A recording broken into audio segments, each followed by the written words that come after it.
प्यारे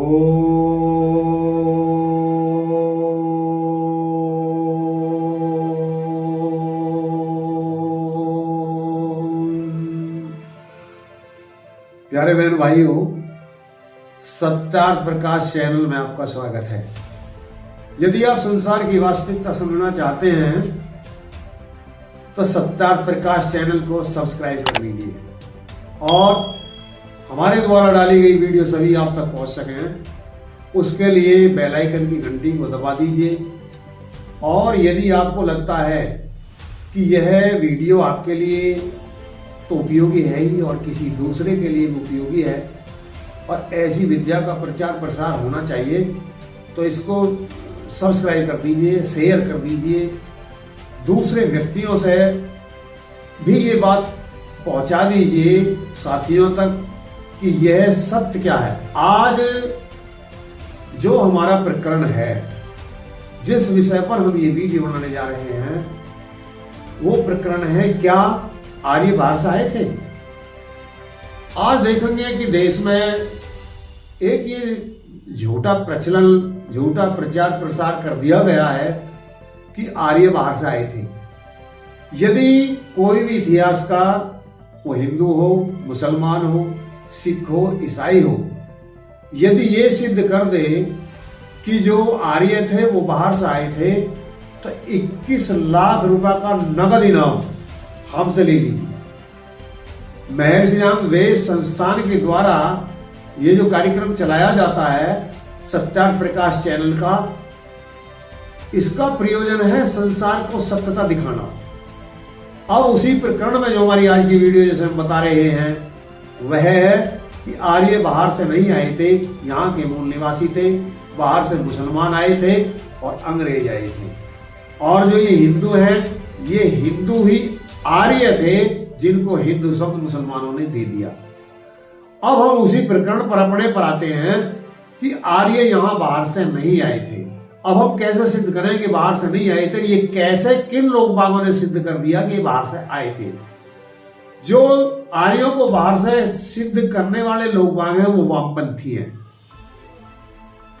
और उन्होंने इतिहास को अपने अनुरूप बनाया और सिद्ध किया कि जो हम अंग्रेज लोग बाग हैं, जैसे बाहर से हम जो बाहर के व्यक्ति हैं, जो वामपंथी हैं, उन्होंने ये सिद्ध करने की कोशिश की कि जैसा हम बाहर के व्यक्ति हैं ऐसे ही आर्य भी बाहर के व्यक्ति हैं, तो हमारा विरोध क्यों करते हैं। बात समझ में आई। जब यहाँ आंदोलन चलाया जा रहा था आजादी का, पहले से ही सन 1857 में भी चलाया गया, उससे पहले भी चलाया गया, तो यहाँ के जो लोग बाग आर्य नाम से जाने जाते थे, आर्य समाज तो बाद में बनी, आर्य बहुत पहले से थे। कुछ लोग बागों को ये गलतफहमी है कि आर्य समाज के आने से आर्य आए। नहीं, आर्य तो बहुत पहले से थे, लेकिन उनको संगठित करके महर्षि जान ने आर्य समाज बनाई। तो आर्य पहले थे, आर्य समाज बाद में आई, लेकिन अंग्रेज जो थे उनको आर्य लोग बाग बाहर निकालने के लिए बाध्य कर रहे थे, त्रस्त कर रहे थे, आंदोलन चला रहे थे, झगड़े कर रहे थे। तो ऐसे में अंग्रेज जो थे, जिन्होंने मैक्स मूलर और जिनमें हंटर और लॉर्ड मैकाले, ये ऐसे व्यक्ति थे जो ये सिद्ध करना चाहते थे। अब भाई जब हम बाहर से आए तो हमारा विरोध कर रहे हो, तो आर्य भी तो बाहर से ही आए थे। अब जो आर्य बाहर से आए थे, मान लिया हम चोरी कर रहे हैं तो तुम भी तो चोरी कर रहे हो, तुम अपना क्यों बताते हो। तो वो ऐसी निराधार धारणा चला करके इतिहास में और संसार को या भारतवासियों को ये बता करके कि ये आर्य बाहर से आए थे, इन्होंने भी यहाँ लूट मचाई और हम भी लूट मचा रहे हैं, तो क्या बात हो गई। जबकि ये वो जानते थे, वो ये जानते थे कि आर्य बाहर से नहीं आए थे, लेकिन उनको यदि ये नहीं कहते कि आर्य बाहर से आए थे तो उनको ये पिले कैसे मिलता हम बाहर के हैं तो आर्य भी बाहर के। जैसा आज की तारीख आपने सुना होगा कि जब यहाँ सोनिया गांधी जी प्रधानमंत्री बनने के लिए जा रही थी तो एक क्या आपत्ति आई थी कि सोनिया गांधी जी यहाँ की मूल निवासी नहीं है, इसलिए देश की प्रधानमंत्री नहीं बन सकती। तो इसी से आप अनुमान लगा लीजिए यही सेम अवस्था उस समय थी जब यहाँ पर अंग्रेज थे। तो वो भी ये सिद्ध कर देना चाहते थे कि अंग्रेज हम ही बाहर के नहीं है, ये आर्य भी बाहर के हैं, इन्होंने तो द्रविड़ों में से लूटा है इस देश को, और जब इन्होंने राज किया फिर इन्होंने पैसे मुसलमानों ने लिया, मुसलमानों पैसे हमने लिया, तो बताओ हमारी क्या गलती है, हम ही क्यों भगाए जाए? जैसे आर्य हैं ऐसे ही हम हैं, हमारा भी देश है। और यहां तक जो हमारे धर्म ग्रंथ थे, जो मैक्स मूलर नाम का प्रोफेसर हुआ जो संस्कृत के बारे में कुछ नहीं जानता था, उसने हमारे वेदों का भाष्य किया, और वेदों के भाष्य में यहां तक किया उस कमीने ने कि ये लिखा कि जो स्त्री है, जो रानी है, उसका समागम स्त्री का घोड़े से कराना चाहिए, और ये उसमें अर्थ लिख दिया, और इन अर्थों को लिख करके फिर विदेशों में प्रचारित किया। अब वेदों में कुछ नहीं है, वेद तो गणज्ञान के गीत हैं, ये तो केवल पूजा पाठ के ग्रंथ है, इनमें और कुछ नहीं है। पहले तो उन्होंने विकृति की, अपने अनुरूप अर्थ किए, फिर उस अनर्थ का प्रचार किया कि उनमें कुछ नहीं है। ऐसे ही मुसलमानों ने जितने भी हमारे पुस्तकालय थे सब जलाए थे। वो तो उनका बौद्धिक स्तर इतना नहीं था कि वो उनमें जो परिवर्तन करवा सके, वो तो उनको नष्ट कर देते। लेकिन जो बच गए थे उसमें जो हमारे वामपंथी जो अंग्रेज थे, वो क्या करना चाहते थे, उनमें परिवर्तन कर करके ये सिद्ध करना चाहते थे अब जैसे हम बाहर के हैं, आर्य भी बाहर के हैं। इससे बात समझ में आई। अब ये जो प्रचलन होगा, जो हमें इतिहास पढ़ाया गया गुलामी में, अब जो पढ़े लिखे बने, या में भी एक विचित्र बात आई कि पहले पढ़े लिखे कौन थे भारत के अंदर? मूल रूप से जब वर्ण व्यवस्था जटिल हो गई, पंडित स्वार्थी हो गए, मूर्खता की प्रकाष्ठा में जाने लगे, तो इन्होंने केवल पंडितों को पढ़ाना शुरू कर दिया और पूरे देश को मूर्ख बनाने की कोशिश की गई। उन्हीं बच्चों का दाखला होता था जो पंडित जाति से पंडित होते थे। यदि पंडित नहीं होते तो उनका दाखला नहीं कर सकते।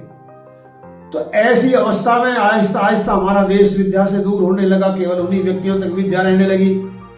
अब उसी विषम परिस्थिति में हमारे यहाँ जब वेद का प्रचार प्रसार बौद्ध धर्म की वजह से कम हो गया था, हमने जो लड़ना छोड़ दिया था, हमने सब हिंसा छोड़ दी थी, हम दुश्मन से लड़ना नहीं जानते थे, तो ऐसी अवस्था में हमारे यहाँ पर मुसलमानों के, यमनों के, तुगलों के, अफगानियों के निरे अटैक होते रहे और हम उनको झेलते रहे।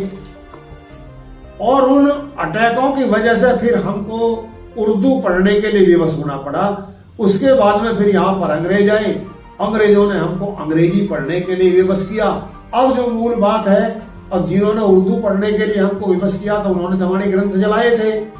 जो नालंदा तक्षशिला के हमारे बहुत बड़े पुस्तकालय थे, कई महीने तक अग्नि शांत नहीं हुई थी, वो धू धू करके जलते रहे थे।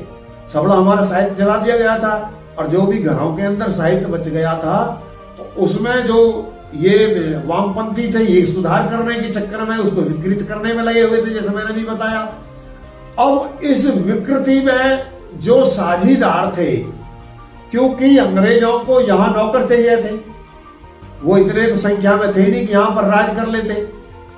यहाँ वो केवल नीति निर्धारण करते थे, उन नीतियों को लागू करने के लिए उनके भारतीयों की आवश्यकता थी।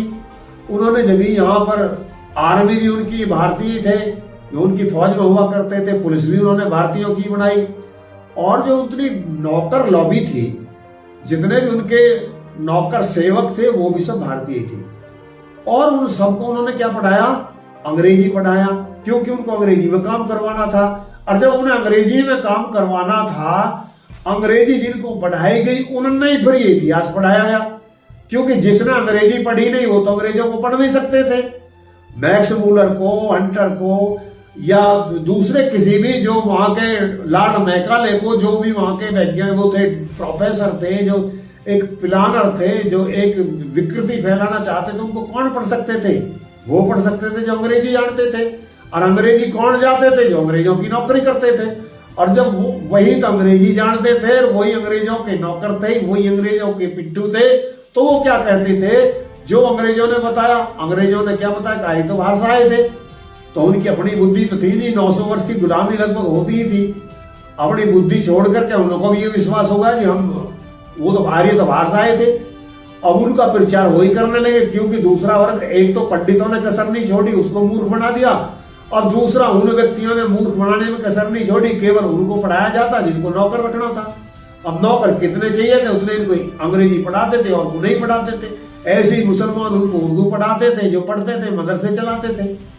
तो ये जब अवस्था आई, तो ऐसी अवस्था में हमको क्या प्रचारित होगा, हमने ये समझ लिया, हमारे डीएनए में ही आ गया गुलामी की वजह से कि भाई अंग्रेज जैसे बाहर के थे, आए थे, मुसलमान जैसे बाहर से आए थे, आर्य भी बाहर से ही आए थे। अब एक शब्द आया डीएनए, लेकिन इसके ऊपर जो डीएनए एक रिपोर्ट आई, डीएनए रिपोर्ट क्या आई, मोहनजोदड़ो से लेकर हड़प्पा तक जो खुदाई हुई और जो पुरातत्व विभाग है उन्होंने एक जांच की।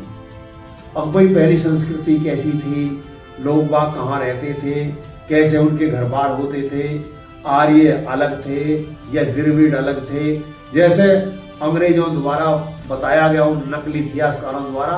और यहाँ पर द्रविड़ रहते थे और द्रविड़ों पर अटैक करके यहाँ पर फिर आर्य आए। अब जब यहाँ आर्य रहने लगे तो आर्य ने फिर मुसलमानों ने आक्रमण कर दिया, फिर उन्होंने मुसलमानों ने आक्रमण करके वही हिंदू कहने लगे। तो जैसे यहाँ के तो मूल निवासी द्रविड़ थे, अंग्रेजों ने कहा यहाँ के मूल निवासी द्रविड़ थे, यहाँ तो पहले आर्य बाहर से आर्य आए, उन्होंने द्रविड़ों को मारा और यहाँ राज किया। फिर उन आर्यों पे आकर के जो है मुसलमानों ने आक्रमण किया और उन्होंने राज किया, उनको हिंदू कहने लगे। अब हमने आके आक्रमण किया है, हम इस देश को इंडिया कहने लगे और इनको इंडियन कहने लगे। तो हमारी क्या बात है भाई, यहाँ जब सबले चोर बैठे हैं, यहाँ जो है हिंदू है वो भी चोर है, जो आर्य बताया उन्होंने बताया वो भी चोर है, और मुसलमान है वो भी बाहर का है और वो भी चोर है, हम भी बाहर के आए हैं, तो हमारे क्या अपराध है, हमें भी रहने दो, हम की भगाते हो, हमसे क्या दुश्मनी है, हम भी तो ऐसे ही हैं।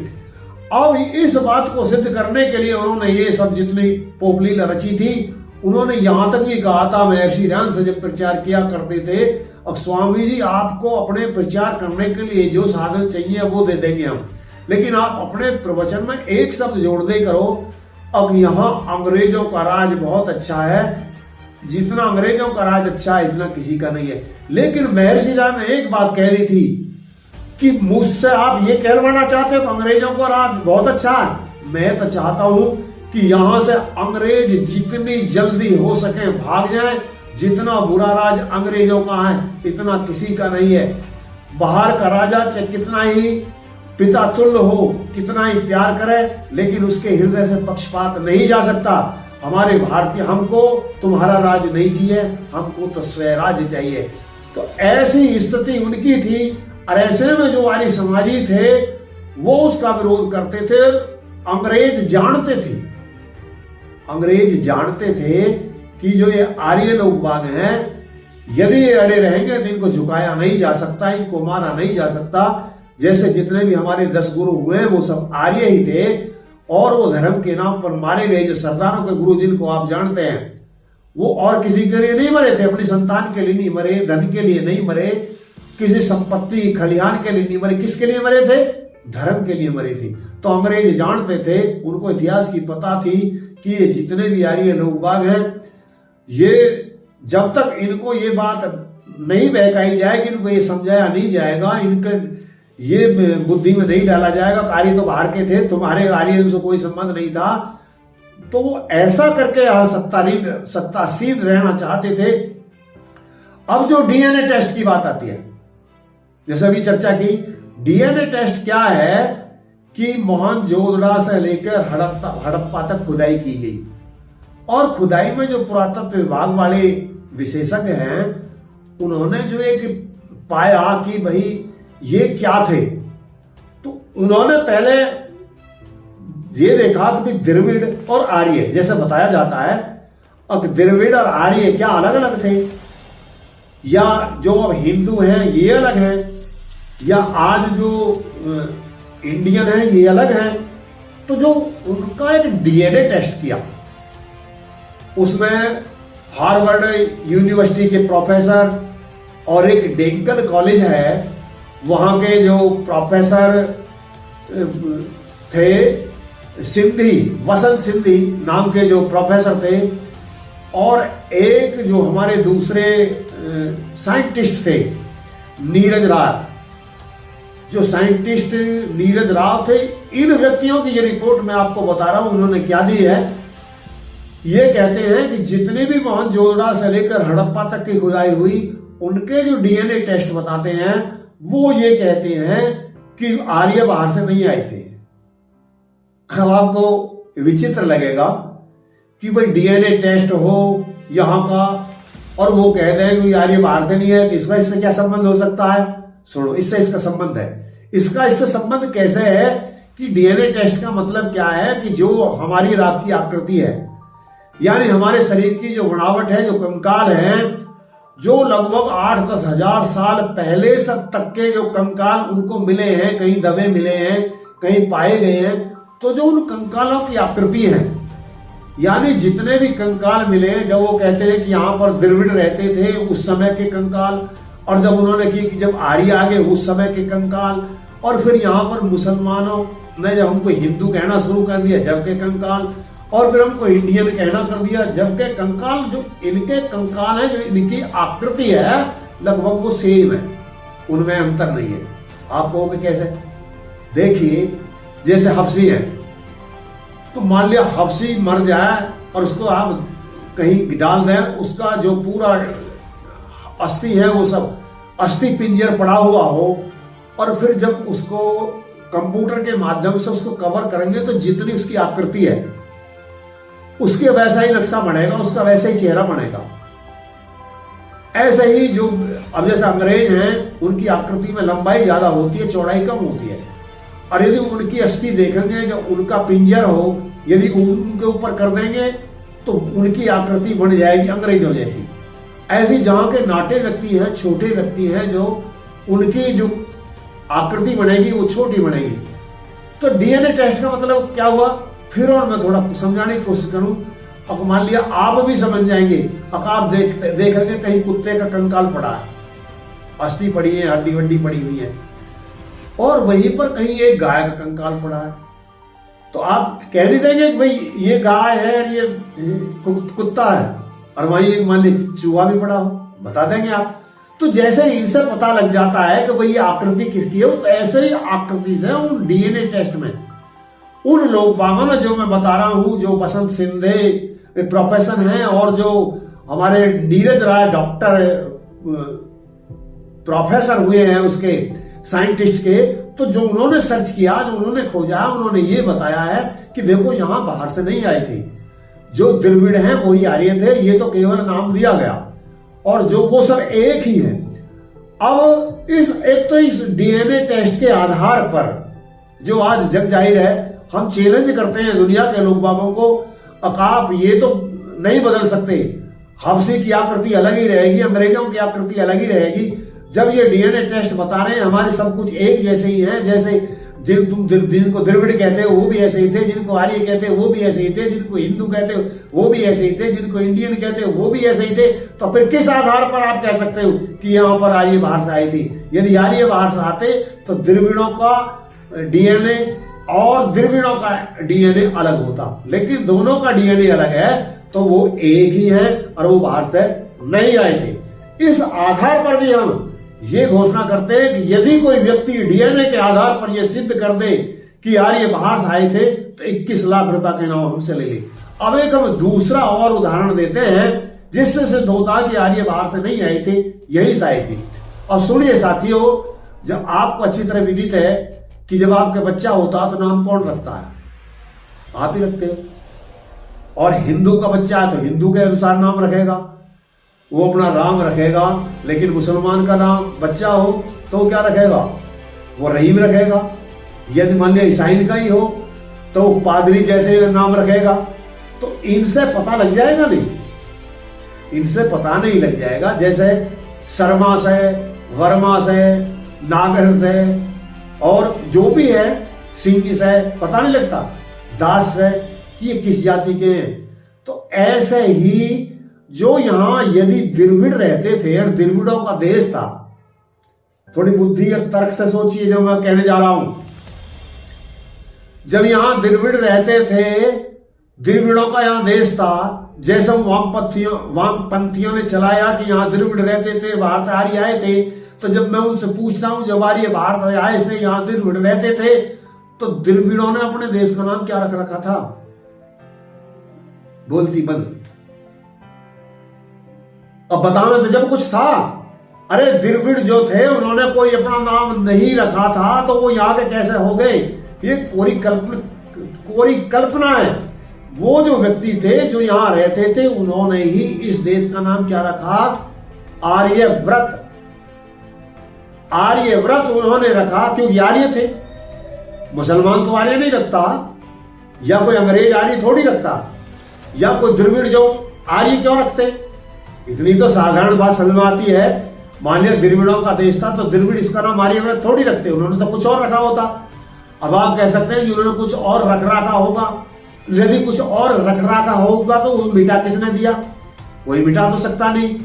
कैसे नहीं मिटा सकता? ऐसे नहीं मिटा सकता जैसे यहाँ आर्यव्रत भारत का देश था, पहले देश था, फिर भरत नाम का राजा हो गया, फिर ये भारतवर्ष हो गया, फिर यहाँ मुसलमान आ गए। मुसलमानों ने आके जो काफिर हैं, जो चोर हैं, जो लुटेरे हैं, जो गुलाम हैं, उनको क्या कहने लगे? हिंदू। और जहां हिंदू रहते वो क्या? हिंदुस्तान। फिर के हम एक के तो गुलाम थे, फिर के दूसरा आ गया, फिर के जब यहाँ अंग्रेज आए तो उन्होंने हमको इंडियन कहना शुरू कर दिया। अब इंडियन भी यदि आप किसी अंग्रेज को कहते हैं और आप ब्रिटेन के लॉ में देखें किसी व्यक्ति को यदि इंडियन कह देते तो 6 महीने की सजा है। तो उन्होंने कोई सम्मान सूचक शब्द थोड़ी दिया, उन्होंने भी हमको ऐसा इंडियन शब्द दिया। तो लेकिन मैं यहां कहना क्या चाह रहा हूं कि जैसे यहां आर्यव्रत था और भारत आया तो नाम का भारतवर्ष भी कहने लगे, लेकिन आर्यव्रत नहीं मिटा। और जैसे फिर यहां पर मुसलमान आ गए तो मुसलमानों ने आके इसका नाम हिंदुस्तान तो रख दिया, लेकिन भारतवर्ष को नहीं मिटा पाए, आर्यव्रत को नहीं मिटा पाए। और फिर जैसे अंग्रेज आए, अंग्रेजों ने इसका नाम इंडियन तो रख दिया, इंडिया रख दिया, हमको इंडियन कहने लगे। लेकिन क्या अंग्रेज ये मिटा पाए कि हम हिंदुस्तान है, हिंदुस्तानी है, भारत है, भारतवासी है, आर्यव्रत है और आर्य है? तो जब उन्हें इन चारों को नहीं मिटाए तो पहला कैसे मिटा दिया? समझ में आई बात? अरे जो भी आया उसने अपना नाम नया तो रखा, लेकिन पहला तो नहीं मिटा सकता। तो ऐसे ही पहले यदि कुछ नाम था तो क्या था? यदि नाम नहीं था तो कुछ नहीं था, तो जिसने नाम रखा उसने नाम बसाया, अपना घर बसाया था, और जिसने घर बसाया था वो आर्य थे, इसलिए इस देश का नाम आर्यव्रत था। इस आधार पर क्या हुआ? ये देश आर्यव्रत था। इस बात को साधारण सा मनुष्य, बौद्धिक वाला भी मनुष्य समझ जाएगा कि देश की स्थिति क्या, आर्यव्रत क्या था। अब इसी परिप्रेक्ष्य में मैं दूसरी बात आपको कहना चाहूंगा कि आप देखेंगे, एक तो हमने प्रमाण दिया डीएनए का, एक हमने प्रमाण दिया गांव का, अब हम एक तीसरा प्रमाण और दे रहे हैं आप लोग बाबू के समझ के लिए कि हमें जितना भी जो बोध हुआ है, जो ज्ञान हुआ है, वो इतिहास के माध्यम से होता है, एक साहित्य के माध्यम से होता है। और वो इतिहास क्या है? सबसे पहला दुनिया में जो ग्रंथ है, धर्म पुस्तक है, वो वेद है। आप देखेंगे कि ऋग्वेद के अंदर 10,600 मंत्र हैं, लेकिन किसी भी मंत्र में हिंदू शब्द नहीं है, जबकि सैकड़ों जगह, बल्कि हजारों जगह, सहस्रों जगह जो है वो शब्द आर्य शब्द आया है। किरणवंतो विश्वमार्यम, पूरे विश्व को श्रेष्ठ बना दो, ये वेद के अंदर आता है। और परमात्मा कहने में ये जो भूमि है मैं नारियों के लिए दी है, तो ऐसा नाम आता है। यजुर्वेद के अंदर आप देखेंगे कि 3988 मंत्र है, लेकिन किसी मंत्र में हिंदू शब्द नहीं है। और लगभग अथर्ववेद के अंदर 6000 मंत्र हैं, वहां पर कहीं हिंदू शब्द नहीं है। और सामवेद में 1875 मंत्र हैं, वहां पर कहीं हिंदू शब्द नहीं है। आप देखेंगे ये तो हमारे जो धर्म ग्रंथ हुए।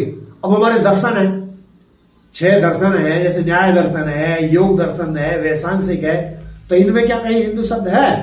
या फिर हमारी स्मृति आती है, जैसे मनुस्मृति है, या जितने भी स्मृति हुई है, या बोला कि स्मृति आदि आदि बहुत अनेकों स्मृति हैं, लेकिन किसी भी स्मृति में हिंदू शब्द नहीं है। और आप देखेंगे कि हमारे जो पुराण हुए हैं, जितने भी पुराण हुए हैं, वो उनमें कहीं भी हिंदू शब्द नहीं है। आर्य शब्द तो है, शिव जी के लिए आर्य शब्द आया है। और आप देखेंगे अब जैसे हमारे इतिहास है, ऐतिहासिक ग्रंथ हैं जिन्हें हम धर्म ग्रंथ भी मानते हैं। रामायण हमारा जो ऐतिहासिक ग्रंथ है, और जो हमारे वाल्मीकि रामायण है, वाल्मीकि रामायण में कहीं भी किसी भी श्लोक के अंदर हिंदू शब्द नहीं आया है, आर्य शब्द आया है। और आप देखेंगे कि दूसरा जो हमारा धर्म ग्रंथ के नाम से जो इतिहास का ग्रंथ है, महाभारत का ग्रंथ है, लेकिन महाभारत के जितने भी श्लोक हैं, एक भी श्लोक में कहीं भी हिंदू शब्द नहीं आया है। और आप देखेंगे कि दूसरा जिसे हम बहुत अच्छे सम्मानित ग्रंथ मानते हैं, जो हमारी गीता है, जिसमें 18,700 श्लोक हैं, कहीं भी तो हिंदू शब्द नहीं आया है। जब हमारे किसी भी धर्म ग्रंथ के अंदर हिंदू शब्द है ही नहीं, आर्य शब्द है। अब आप देख लीजिए, अब दूसरी तरफ जो व्यक्ति है उनका विश्लेषण सुन लीजिए। अब आप देखेंगे कृष्ण जी के लिए क्या आता है, आर्यपुत्र।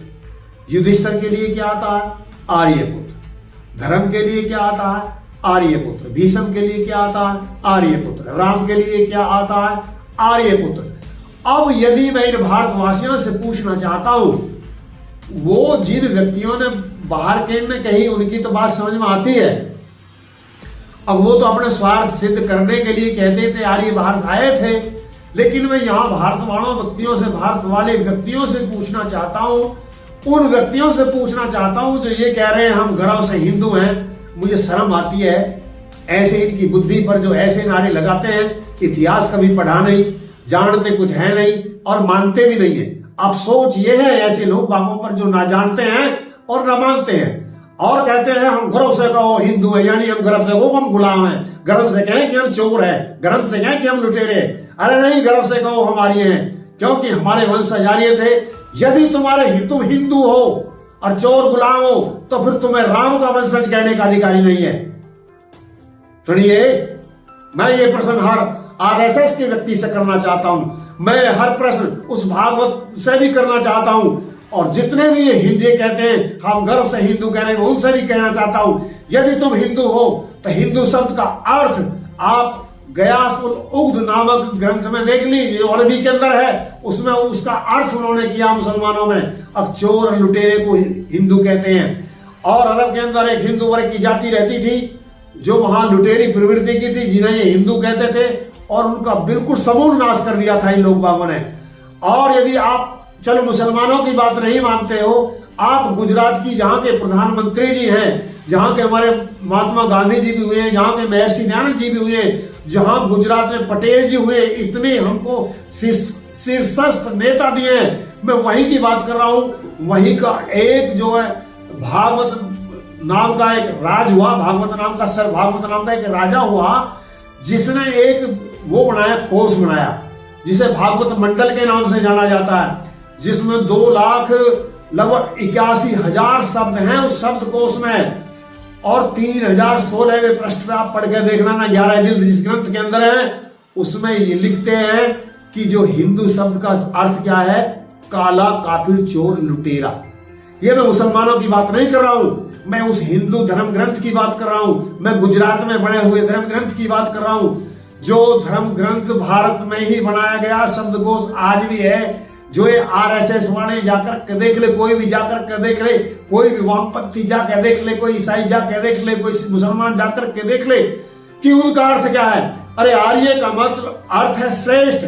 कहीं आप आर्य का अर्थ ये नहीं दिखाते पूरे व्यक्ति को आर्य कहते हैं, और हिंदू शब्द का अर्थ कहीं ये नहीं दिखा सकते कि अच्छे को आर्य कहते हैं। लेकिन फिर भी पता नहीं इन व्यक्तियों की बुद्धि पर क्या कहूं, क्या हो गया, कैसे इन्हें पाला मार गया है, क्या भांग पी ली है कि अपने इतिहास को छोड़ करके, अपने गुण को छोड़ करके क्या कह रहे हैं, हम तो अपने हाथी को बिटौड़ा कहेंगे। तुम अपने हाथी को बिटौड़ा कह सकते हो, लेकिन हमारे हाथी को हाथी ही कहोगे, तुम हमारा हाथी को बिटौड़ा नहीं कह सकते। हिंदू सब तुम अपने लिए कहो जिन्हें नहीं प्यारा, सबके लिए तुम भारत के लिए हिंदू शब्द नहीं कह सकते। हम आर्य हैं, हम श्रेष्ठ हैं, हम इस देश के मालिक हैं, हम इस देश के मालिक थे। आज भी जो हमारे प्रधानमंत्री जी हैं वो आर्य हैं, जो हमारे मुख्यमंत्री हैं वो आर्य हैं, जो हमारे देश के राष्ट्रपति हैं वो भी आर्य हैं। वो आर्य के स्कूल में वहां कोई भी जीवनी पढ़ करके देख ले, कानपुर में पढ़े थे। जब ये सब आर्य हैं तो फिर हिंदू कहां से आया है। मेरे साथियों, इसी परिप्रेक्ष्य में मैं आपसे सबसे कहना चाहता हूं, अरे यदि तुम अपने को राम का वंशज समझना बताते हो अरे अपने को कृष्ण का वंशज बताते हो, अपने को उन महापुरुषों के वंशज बताते हो, भरत के वंशज बताते हो, और फिर हिंदू शब्द क्यों कहलवाते हो? इसका कोई मेल नहीं है। फिर मैं विषय विस्तार की वजह से मैंने बहुत समय को संक्षिप्त कर दिया है, मैं इस पर कोई ज्यादा बात नहीं बता पाया हूं, सांकेतिक में बात बता पाया हूं। फिर भी मेरा खुला चैलेंज है दुनिया के लोगों, कोई भी हिंदू हो, कोई मुसलमान हो, कोई सिख हो, कोई ईसाई हो, कोई वैज्ञानिक हो, कोई डॉक्टर हो, कोई इतिहासकार हो, यदि ये सिद्ध कर दे कि यहाँ आर्य बाहर से आए थे तो 21 लाख रुपया का इनाम हम देंगे। महर्षि ज्ञान वेद संस्थान के द्वारा आप ये राशि पा सकते हैं। अब जब चाहें, जहां चाहें, जैसे चाहें आप डिबेट कर सकते हैं, उसके लिए हम सक्षम हैं और तैयार हैं। इतना कॉन्फिडेंस, इतना विश्वास हमारे ऊपर है, इतने साक्ष्य हमारे पास में है कि किसी के पास में कुछ नहीं है, कोई बोल नहीं सकता। अरे यदि हिम्मत है तो कोई आगे आए, नहीं तो आज के बाद किसी को ये कहने का अधिकार नहीं है कि यार ये बाहर से आए थे, वो यहाँ के नहीं थे। मेरे प्यारे साथियों, हमको बहकाने के लिए, हमको गुलाम बनाने के लिए उन वामपंथियों ने ये कहा यार ये बाहर से आए थे, यहाँ शूद्र अलग थे, शूद्रों पर राज किया, उन्होंने इनको प्रताड़ित किया। इस तरह हमको बहका करके जब तो ये बात समझ में आती है कि जो व्यक्ति हम पर राज करना चाहते थे, हमको नष्ट करना चाहते थे, हमको चाहते नहीं थे, वो तो हमको कुछ कह दें, वो हमको हिंदू कहें, वो हमको इंडियन कहें, वो हमको चोर कहें, वो हमको गुलाम कहें, तो हमारी मजबूरी थी, सब सुन लेंगे, हम क्या कर सकते थे। लेकिन अफसोस हमको उन बातों, उन व्यक्तियों पर है, उन देश के भक्तों पर है जो कहते हैं हम भारत के बड़े देशभक्त हैं, हम पूरे देश के लिए सेवा करते हैं, और वो देशभक्त भी ऐसी घिनौनी बातें करते हैं, ऐसे शब्द प्रयोग करते हैं, गर्व से कहो हम हिंदू हैं, गर्व से कहो हम इस राष्ट्र को हिंदू राष्ट्र बनाएंगे। अरे गर्व से कहो हम आर्य हैं, गर्व से कहो हम इस देश को आर्य राष्ट्र बनाएंगे। जब यहाँ का प्रधानमंत्री आर्य है, यहाँ का मुख्यमंत्री आर्य है, यहाँ के MP आर्य हैं, यहाँ के MLA आर्य हैं, तो यहाँ सब आर्य हैं। तो ये देश क्या है? ये आर्यव्रत है। और ये विरोध मुसलमानों के लिए नहीं, भी कोई मुसलमान भारतीय है और वो बलात् जबरदस्ती मुसलमान बनाया गया तो उसके भी वंशज आर्य हैं और वो भी आर्य है। और जब वो आर्य है, आर्यव्रत में हुआ तो आर्य सब आर्य दो प्रकार से होता है। एक तो उन्होंने जो आर्यव्रत देश का नाम रखा वो बहुत विवेकी व्यक्ति थे, उन्होंने आर्यव्रत रख दिया। तो जैसे आर्यव्रत में रहने वाला हर व्यक्ति आर्य हो गया, जैसे भारतवर्ष में रहने वाला हर व्यक्ति भारतीय हो गया, जैसे हिंदुस्तान में रहने वाला हर व्यक्ति हिंदुस्तानी हो गया, इंडिया के अंदर हर रहने वाला हर व्यक्ति इंडियन हो गया। ऐसे एक तो इस नाम के आधार पर यहाँ पर रहने वाला हर ईसाई, हर मुसलमान, हर सिख, हर कोई भी व्यक्ति है, चाहे कोई हिंदू है कोई भी, वो सब आर्य हैं। इस आधार पर सब आर्य सिद्ध होते हैं। और एक दूसरा अर्थ क्या है? आर्य शब्द का अर्थ है श्रेष्ठ, अच्छा, और हिंदू शब्द का अर्थ क्या है? चोर, गुलाम। तो उस अच्छाई की दृष्टि से भी हमारे लिए आर्य हम आर्य हैं और हम श्रेष्ठ हैं। हम श्रेष्ठ थे, हम श्रेष्ठ हैं, हम श्रेष्ठ रहेंगे। हमने गलती की थी, बेवकूफी की थी, मूर्खता की थी, उसकी सजा हमने 900 साल झेली है। हमने बौद्ध धर्म को अपनाकर, जैन धर्म को अपनाकर हथियार उठाना बंद कर दिया था और गुलामी की जंजीरें हमने अपने हाथों में डलवा ली। हमने दुश्मन से लड़ना बंद कर दिया, बौद्धायन में करते रहे। इसका प्रज्वलित उदाहरण है 1 लाख ब्रह्मचारी नालंदा में पढ़ते थे, 500 बिन कासिम के सैनिक आए थे, उन्होंने उनको मार लिया था। क्यों? क्योंकि 1 लाख ब्रह्मचारी बौद्ध हो गए थे और हमने लड़ने से मना कर दिया था। यदि 500 ब्रह्मचारी एक रोड़ा भी मार देते तो 500 सैनिकों को भगाया जा सकता था। ऐसी दुर्दशा को इनके कारण प्राप्त हुई है। आज मैं एक बड़े, मुझे इस बात को कहते हुए बड़ा दुख हो रहा है कि इतनी साधारण सी बात हमें अपने व्यक्तियों को समझाने के लिए, वो उन व्यक्ति की बात समझ में आती है जो हमको गुलाम रखना चाहते हैं, वो हमारे लिए कुछ कहें। लेकिन इतनी गुलामी खून में आ गई कि हमको वो जो हमें एक जहर दिया गया था, जो एक डोज दिया गया था, जो एक अपमान दिया गया था, उसे ही गर्व से कह रहे हैं हमारी है, गर्व से कह रहे हैं हम इंडियन है। अरे तुम गर्व से तुम इंडियन कह सकते हो, गर्व से हिंदू कह सकते हो, तो जाओ मुसलमानों के देश में जाकर के कह देना कि जो यहाँ का मुसलमान है वो कह दे कि मैं हिंदू हूं। वो ये कहेगा मैं भारत का मुसलमान हूं, वो ये नहीं कहता मैं हिंदुस्तान का हिंदुस्तानी हूं, वो कहेगा मैं हिंदुस्तान का मुसलमान हूं। और जो यहाँ पर ईसाई अंग्रेज रह गए और रहते हैं, वो वहां जाके ये नहीं कह सकते कि मैं इंडियन हूं। मैं यदि कहेंगे तो उसको अपमानित समझते हैं और आप इसको सम्मानित समझते हो। अरे तुमको गुलामी में दिया गया, तुमने मजबूरी में लिया, मजबूरी में ओढ़ लिया, समझ में आती है, लेकिन आज समझ में नहीं आती। और यदि तुम्हारे पास में कुछ भी सौदा नहीं है, जानते नहीं हो, बात नहीं कर सकते, तो तुम्हें यह अधिकार नहीं है। चंद व्यक्ति यह फैसला नहीं कर सकते कि ये पूरे देश को, वो पूरी आर्य जाति को, उस पूरे श्रेष्ठ व्यक्तित्व को एक ऐसे ले जाकर के घेर दे कि हम वो हिंदू हैं। अरे मेरे साथियों, तुम गुण भ्रष्ट हुए तो हुए, अरे कम से कम नाम भ्रष्ट तो मत हो। इसी में भलाई है। मैं फिर ये चैलेंज करता हूं, दुनिया का कोई भी व्यक्ति यदि ये सिद्ध कर दे कि यहां आर्य बाहर से आए थे और जो आर्य थे और द्रविड़ में, आर्यों में, हिंदुओं में और इंडियन के जो मूलवासी हैं उनमें यदि कोई अंतर सिद्ध कर दे तो 21 लाख रुपए का इनाम है। अब इन्हीं बातों के साथ मैं अपनी वाणी को विराम देना चाहूंगा। और जो किसी व्यक्ति के यदि अपने को बुद्धिमान और बुद्धिजीवी समझता हो तो शास्त्रार्थ की चुनौती स्वीकार कर ले, और यदि उसकी इतनी हिम्मत नहीं है तो फिर ये सत्यता को स्वीकार कर ले। इनमें से एक बात कर ले, या तो चुनौती स्वीकार कर ले या सत्यता को स्वीकार कर ले। इन्हीं बातों के साथ मैं वाणी को विराम देता हूं और परमात्मा से भी प्रार्थना करूंगा कि हे परमात्मा, इन मुक्तियों को जो ऐसे हैं जो अपने भले को बनानी समझते उनको सद्बुद्धि दीजिए।